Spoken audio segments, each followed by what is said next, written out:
इन्हीं की कृपा के सजे हम हैं, नहीं मुँह से गरीब करोड़ परे सब। एक ओंकार सतनाम करता पुरख निरभਉ निर्वैर काल मूर्त जुनि सभं प्रसाद।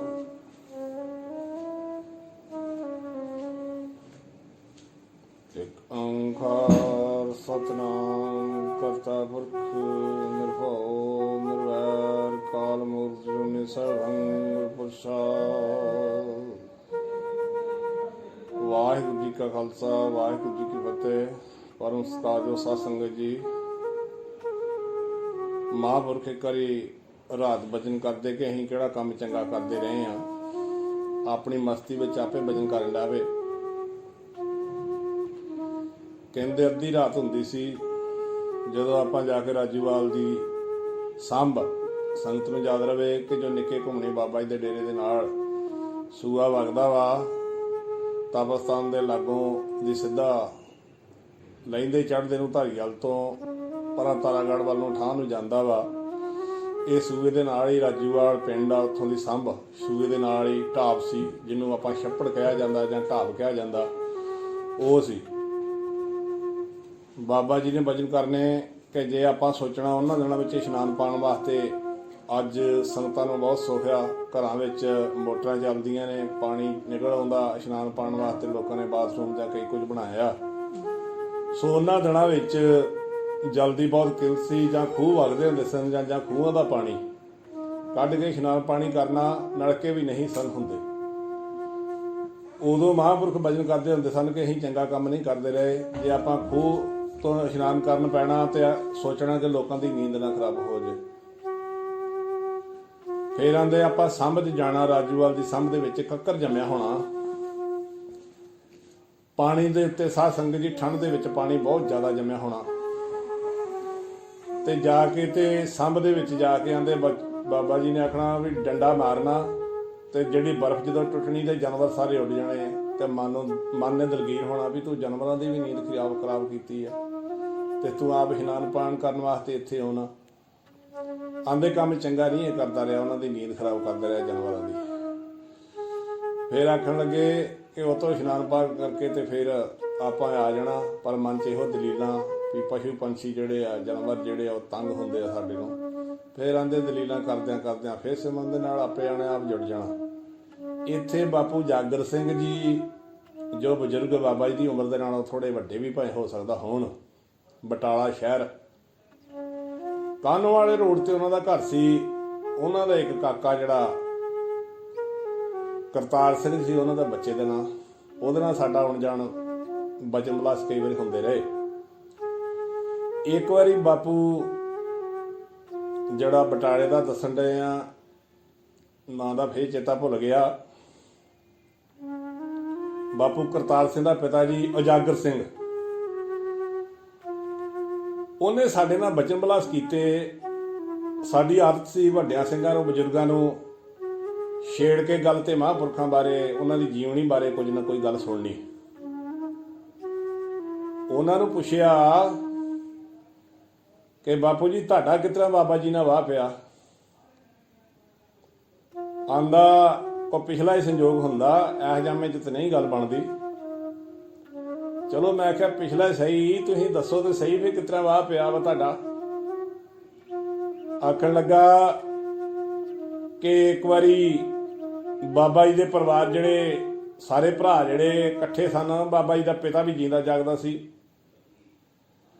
ਤੇ ਬਾਬਾ ਜੀ ਦਾ ਚੱਕ ਜਿਹੜਾ ਵਾ ਸੂਏ ਤੋਂ ਲੈ ਕੇ ਪਰਾਂ ਜਿਹੜਾ ਭਗਵਾਨ ਨੂੰ ਮੁੜਦਾ, ਇੱਥੋਂ ਤੱਕ ਬਾਬਾ ਜੀ ਦੇ ਸਾਰੇ ਭਰਾਵਾਂ ਦਾ ਚੱਕ ਸੀ। ਸੰਗਤਾਂ ਨੂੰ ਪਤਾ ਦੋਵੇਂ ਪਾਸੇ ਸੂਏ ਤੇ ਬਾਬਾ ਜੀ ਦਾ ਚੱਕ ਸੀਗਾ, ਬਾਬਾ ਜੀ ਦੇ ਵੱਡਿਆਂ ਦਾ, ਜਿਨ੍ਹਾਂ 'ਚ ਬਾਬਾ ਜੀ ਵੀ ਹਿੱਸੇਦਾਰ ਸਨ, ਇਹਨਾਂ ਦੇ ਪਿਤਾ ਵੀ ਹਿੱਸੇਦਾਰ ਸਨ। ਸੋ ਦੱਸਣ ਲੱਗਾ ਕਿ ਸਾਰਿਆਂ ਭਰਾਵਾਂ ਨੇ ਰਲ ਕੇ ਬਾਬਾ ਜੀ ਦੇ ਵੱਡਿਆਂ ਨੇ ਬੇਰੀਆਂ ਵੇਚ ਦਿੱਤੀਆਂ। ਬੇਰੀਆਂ ਕਿਹੜੀਆਂ? ਸੇਊ ਬੇਰੀਆਂ ਸੂਏ ਦੇ ਨਾਲ ਸੀ, ਜਿਹੜੇ ਅੱਜ ਕੱਲ ਬੇਰ ਵੇਚਦੇ ਨੇ ਚੇਤ ਦੇ ਵਿੱਚ, ਜਿਹੜੇ ਹੁਣ ਦਿਨ ਚੱਲਣ ਡਏ ਆ,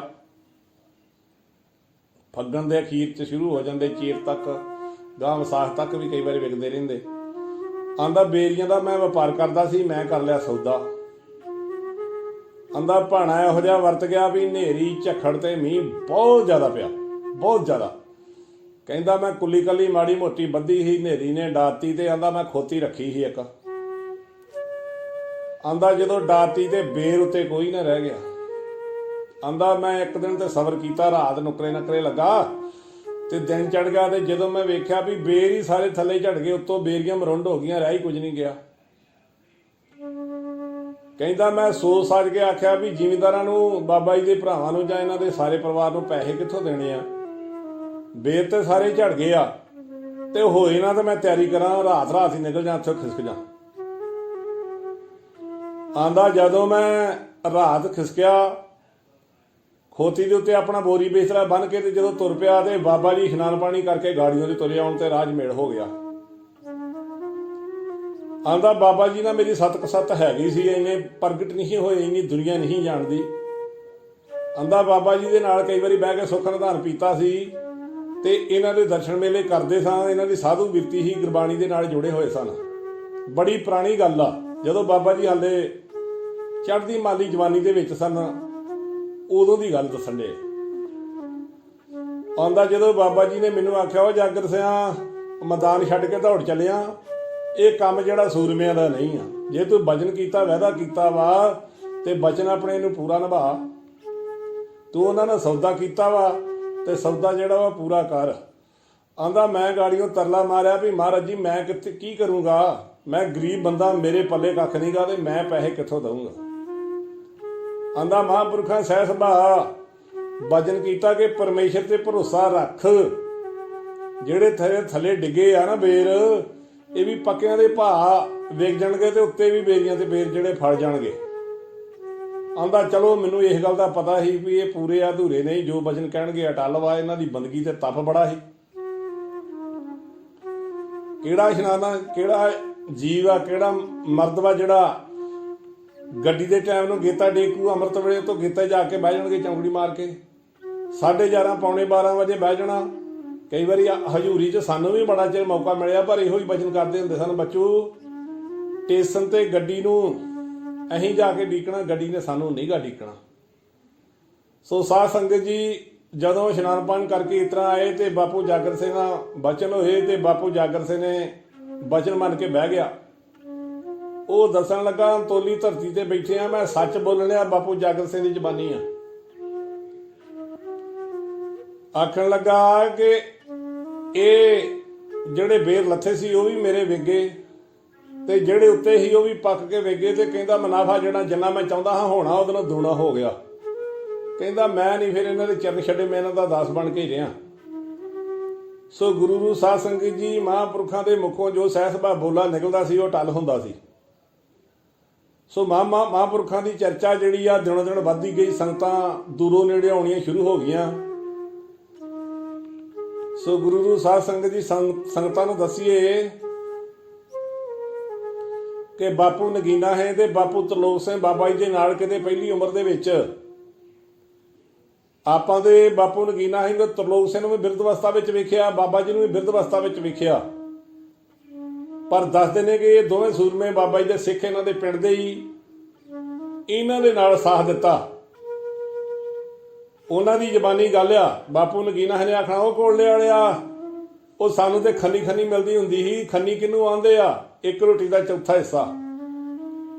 ਤੇ ਸਾਰੀ ਦਿਹਾੜੀ ਤੁਰ ਕੇ ਜਾਣਾ ਬਾਬਾ ਜੀ ਦੇ ਨਾਲ ਤੇ ਕਦੀ ਕਿਤੇ ਉਹਨਾਂ ਨੇ ਪਾਣੀ ਦਾ ਘੁੱਟ ਨਾ ਪੀਣ ਦੇਣਾ, ਕਿਤੇ ਰੋਟੀ ਨਾ ਖਾਣ ਦੇਣੀ ਤੇ ਸਾਹੀ ਭੁੱਖ ਨਾਲ ਦੇ ਮਰਨਾ। ਬਾਪੂ ਨਗੀਨਾ ਦੀ ਜ਼ਬਾਨੀ ਆ।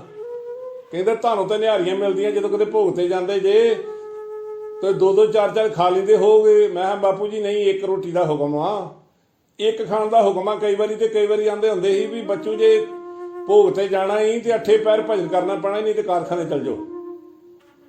ਸੋ ਗੁਰੂ ਸਾਧ ਸੰਗਤ ਜੀ ਬਾਪੂ ਨਗੀਨਾ ਹੈ ਤੇ ਤਰਲੋਕ ਸਿੰਘ ਦੀ ਜ਼ਬਾਨੀ ਗੱਲ ਆ। ਕਹਿੰਦੇ ਜਦੋਂ ਇਹਨਾਂ ਦੀ ਮਹਿਮਾ ਉਪਮਾ ਜ਼ਿਆਦਾ ਹੋ ਗਈ ਤੇ ਮਲਤਾਨ ਚੋਂ ਫਕੀਰ ਆਏ ਨੇ ਬਾਬਾ ਜੀ ਦੀ ਪਰਖ ਕਰਨ ਵਾਸਤੇ।